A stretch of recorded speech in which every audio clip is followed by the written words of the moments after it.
Hey, welcome to another episode. My name is Brian Roysenthal and I'm your host. Today, I'm going to interview Janis Thomas, e-commerce and marketing director at Look Fabulous Forever. She's commercially driven senior B2C marketing and e-commerce leader, balancing strategic vision with excellent execution, and has worked for brands from Birchbox to Playboy. So this conversation is going to be pretty interesting and different from any other conversation that we have had on the podcast. Before talking to her, let me tell you that this episode is brought to you by BSR Digital. I mean, we get it. Customer acquisition costs are going up. There's lack of tracking, attribution is driving you nuts, and audience sizes are getting smaller and smaller after the iOS 14 and 15 update, and most recently the iOS 16, right? If that wasn't enough, there are other factors such as the recession and supply chain issues, making it harder than ever to grow your e-commerce brand. That's why now more than ever, we need to understand that it's really important to level up the marketing and design a solid strategy, as what used to work doesn't anymore. At BSR Digital, we help e-commerce brands that wanted to scale their business to next level through paid ads and email marketing, the same way we have been doing that for over a decade. To learn more, you can visit us at bsrdigital.com, and you can also email us at hello@bsrdigital.com. Now, as promised, I have Janis here with me. Hey, Janis, thanks for being on the show. Thanks for having me, Brian. I really appreciate it. Yeah, it's my pleasure. Before we get started, I just want to give a shout out to Chloe Thomas because we knew each other through her. So Chloe, if you're listening, a big shout out to you and your company. You're pretty big on e-commerce. The other day, we celebrated your 20 years in the industry, in the marketing industry, as well as in the e-commerce industry. So congrats again for you. Yes, Janis, please go ahead and introduce yourself and tell the audience more about you and your story. Sure. So I lead both e-commerce and marketing at Look Fabulous Forever, which I really enjoy. That I've worked in many organizations where potentially that technology and marketing have slightly different priorities. I mean, you're all heading in the same strategy, but there's something for me about leading both the technology and the marketing side, particularly for things like conversion rate optimization and landing pages and kind of all of those things, having them sit under the same roof. I just think makes my life a lot easier and my team's life a lot easier. So I really, really enjoy that. And yeah, I've had, as you alluded to, a very diverse background. I spent a lot of time in media and entertainment, built one of the first streaming platforms in the UK, even before Netflix were doing streaming, moved into e-commerce, done a lot of subscription businesses. Now I'm straight kind of DTC e-com. So yeah, it's been diverse and Look Fabulous Forever. I joined nearly 3 years ago now.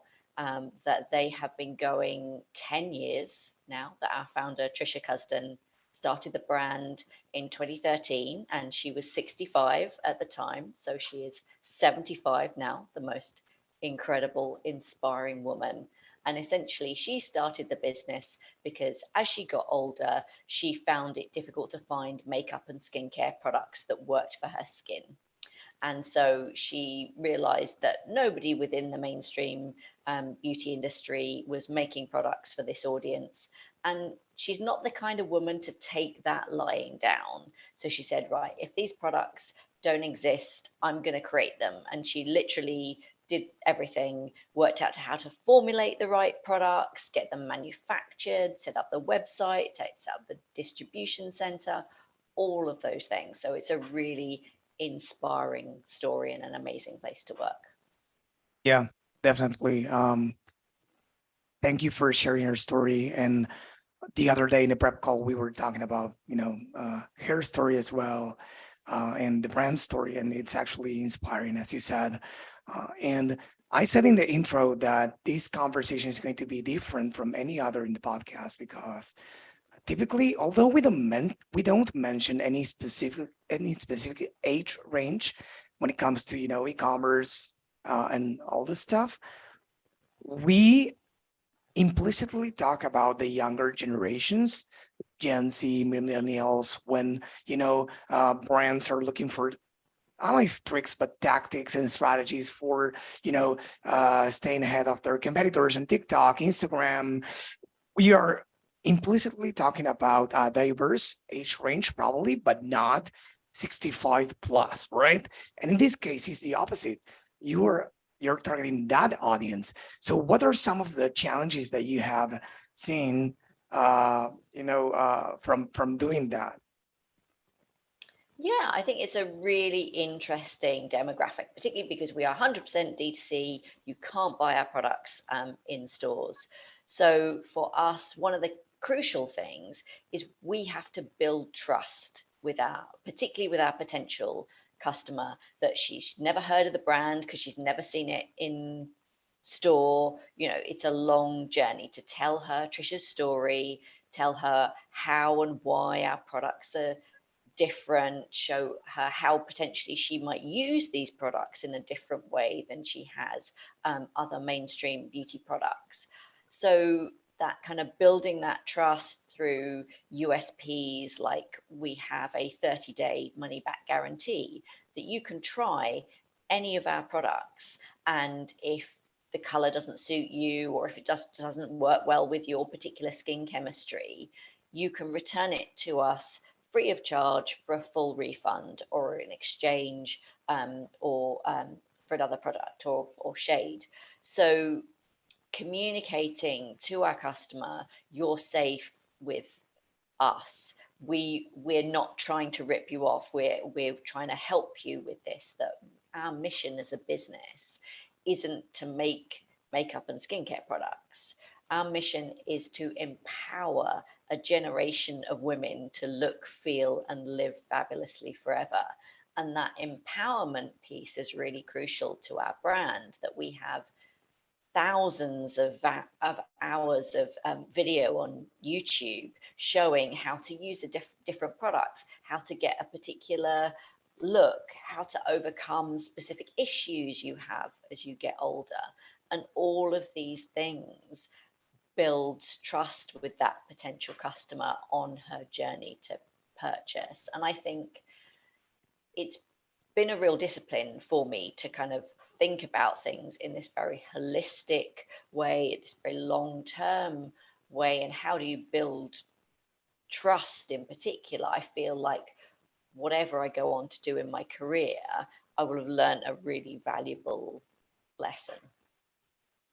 That's amazing. So I was going to ask you something. You kind of answered that already, but I just wanted to go more in depth if you want, which is how can a brand in a similar situation, I mean, targeting the same audience or demographics, pull that off? Because many brands listening or watching are wondering, hey, I would love to, communicate more about my mission, my vision, and that I want, to support my community and help them achieve a desired outcome. But how do you pull that off? So you mentioned, for instance, yeah, I have 1,000 hours or thousands of hours of content on YouTube. We guide them, but could you please break it down a little bit more? And I don't know, what channels do you leverage, or where they hang out? What kind of content do they consume? Do they consume video?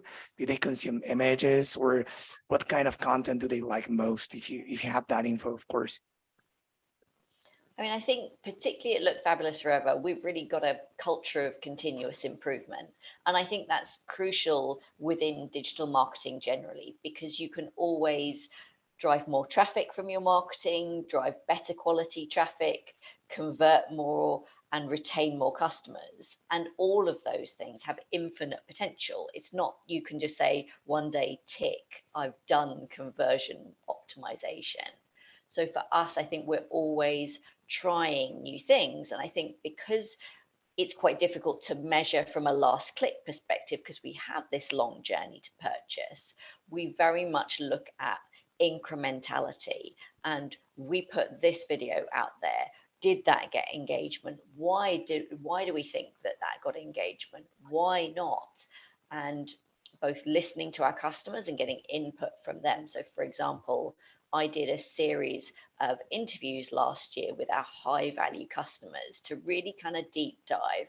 How did you discover the brand, and what did your journey to purchase look like, and what's your relationship been with us since? And I think for us, really understanding from those very high value customers, they were so engaged with our video content, and that really kind of made us step up our video strategy in 2022, and we doubled our YouTube subscribers as a result. So we could see, we said, right, we have this data, we have this hypothesis, we'll test that hypothesis and we will see if that works. So we continuously listen to our customers. We're asking them, we have formal surveys every quarter to them.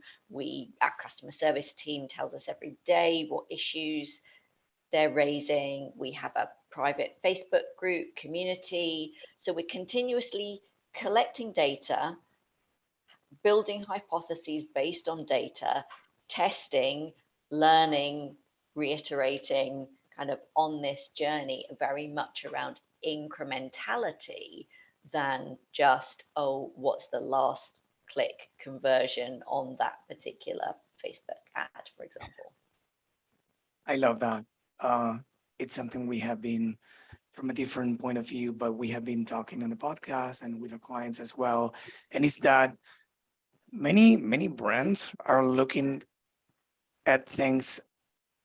I mean, personally, I think that they are looking at things the wrong way. Some people are focusing on like the old stuff, like, hey, I want to increment the ROAS. That's fine. I mean, that's not wrong, but they are not focused on providing a very user experience. They are not focused on learning more. Who buys? Why do they buy? Why do they stop buying? And many other things. They're really worried about the attribution. It's like, oh, what should we measure? It's like we were having a discussion, this morning with a client about the exact same thing. It's like, oh, I changed from X attribution tool to this other attribution tool. And now we have been looking at things the wrong way because this is reporting that things come from this tool. And this is like, wait. Attribution is like, chasing the sun. We need to know how to look at it. We need to understand things, but we are not going to find 100% accuracy because there's no such thing. If we instead trying to fight that battle, we focus on what matters, which is what you said. And I would love for you to repeat a few things because I would love people to get those takeaways because it's really important. Building a community, right? It's something that people say lightly, yeah, I need to build a community. There are many ways of building a community. And in a sec, I would love for you to tell me what channel do you use? What are you guys doing? Is a Facebook group? You said briefly. Are you also doing a newsletter or etc.? Do you invite guest speakers or people to add value to the audience? You said you do a post-purchase, I believe, survey or a survey in the end for customers every once in a while or after they buy. So, and you use that in your marketing, I believe. It's not read only, right? Yeah, absolutely. I mean, there are so many things going on, and we say in terms of retaining our customers, we say we do 4 things really well. We do content, we do personalization. We try and personalize the experience based on what we think our customer will be interested in. We have the community, and we have listening. And we say those 4 things, content, personalization, community, and listening, are kind of what's crucial to our success. And I think that listening piece, like our customers give us such rich data. We ask them, for example, oh, we're thinking about launching an eyeliner. And we say, would you be interested in buying an eyeliner if we did one? How much would you want to pay for it? What qualities would you be looking for in an eyeliner? What would you need to know about it before you decided to buy it? So we have all this data about, is it commercially viable to launch this product? How do we formulate it to make sure it's right for our customers? And they even tell us what content they want to see from us to launch it before we've even decided to produce it. So those kind of things, it means that we get a head start right out the gate. Yeah. I mean, it's all about, I mean, people are trying to find shortcuts. And although there was a time in which shortcuts helped a lot, I think now it's about building your avatars or buyers personas, defining who your audience is, what they want, what triggers them, how to help them, and truly get feedback from them, as you said, even before launching products, and then to understand their customer experience. So I would love to understand more about the internal, the details on how this works internally. Is like, how do you connect your teams to create such an experience? Because again, it's easier said than done, right? So it's really easy for us to start talking here, say you should do this, but then how do you do it? How do you really pull it off, and have the customer success department feeding the marketing department, and the marketing department the X department, and so on? Yeah, I think part of it's being like really clear about what we're trying to achieve. And we've done a lot of work in the last few years around that, like clarifying our mission statement, saying, right, well, what's the strategy that achieves that mission statement? What are the cultural values that create the environment to achieve that mission? And sort of as part of our strategy, we said, okay, our mission is to empower this generation of women. What does that mean in practice? And we said, right, there are 5 pillars of growth internally. And those for us are conversion optimization and website experience improvement. Their customer lifetime value. It's our new product pipeline. It's the skills of the team internally, and it's new customer acquisition. And those are the 5 things that we're trying to focus on. And every day we're trying to do those better. So every month we will report out, okay, as a organization, against our 5 pillars, what's everyone in the team doing this month that contributes towards those 5 pillars?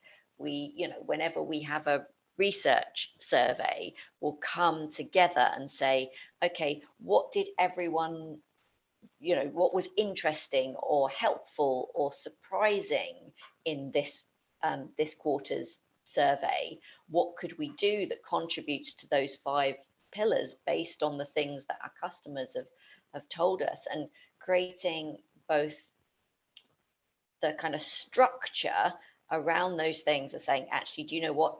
That you're going to stand up in front of your colleagues and say, what are you doing this month to contribute towards the 5 pillars of growth? And they're going to ask you next month, well, what happened with those? Those kind of structured opportunities. And it then keeps hammering them home to everyone, rather than being something that sits in a strategy document that nobody's read in 18 months. Really bringing those processes to life and making sure everyone understands how they contribute to the company's success. Awesome. One of the last questions I have is probably going a little bit more technical, or let's say, yeah, about the customer acquisition and retention. I would love to learn a little bit more, if I may ask. We have discussed, the many, important tasks to perform outside the ad account, defining the avatar, building a community, and everything that you mentioned, which was really interesting, by the way. But also, what are you guys doing? Is this audience on Facebook? Is this audience on Instagram, or on, well, we mentioned YouTube as well? Where are they hanging out, and what's working for you guys right now? Yeah, so for us, our 2 kind of primary acquisition channels are YouTube and Facebook. And those things work in concert with each other, which, Meta and Google do not want you to be saying that, but that really, really is true. So our audience is much more on Facebook than Instagram or TikTok or Twitter, and that's not to say they're not on those channels at all, but Facebook is our primary channel from a kind of last quick click acquisition, and then YouTube is like really crucial in the journey to purchase. And we did some work about 18 months ago where we added YouTube advertising into the mix for the first time. And it was really interesting because obviously there's no last click attribution on YouTube. Nobody has ever said, I'm going to YouTube and I'm going to watch a video, but no, I'm not going to watch my video. I'm going to go to your website instead. It doesn't work like that. So we really saw a big uptick in new customer acquisition via Facebook when we started advertising on YouTube. So that's where that incrementality measurement really comes into play. You say, oh, actually, do you know what? We didn't particularly change anything else about the strategy, but we changed this piece and we saw this number over here change drastically. So we can say, you know, with a reasonable amount of confidence that A caused B, even though you can't see the direct connection to them. Awesome. So I'm happy Facebook is still working. It's definitely still working for many of our clients, but many people are saying Facebook is dead, and probably it's not, right?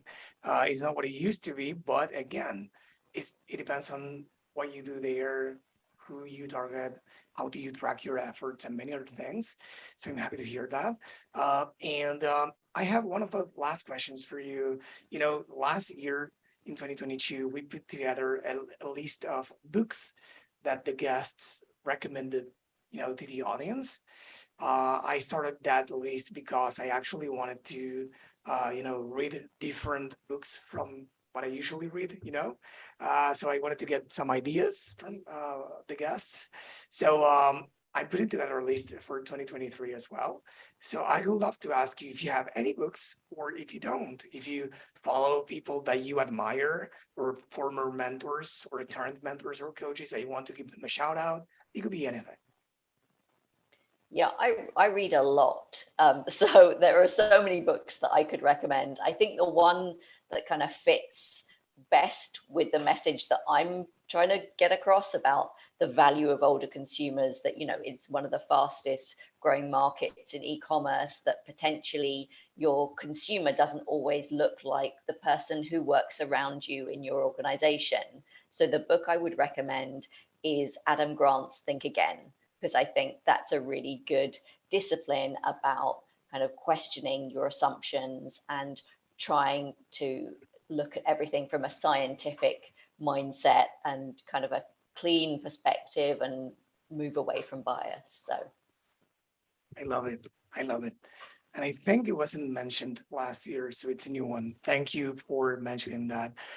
Before we go, is there anything I didn't ask you that you think will benefit the audience? I think it is that piece that women over 50 are going to be the fastest growing demographic in the next 10 years. This really is a huge opportunity.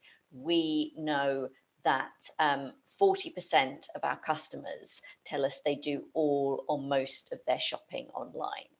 80% of them have used online banking.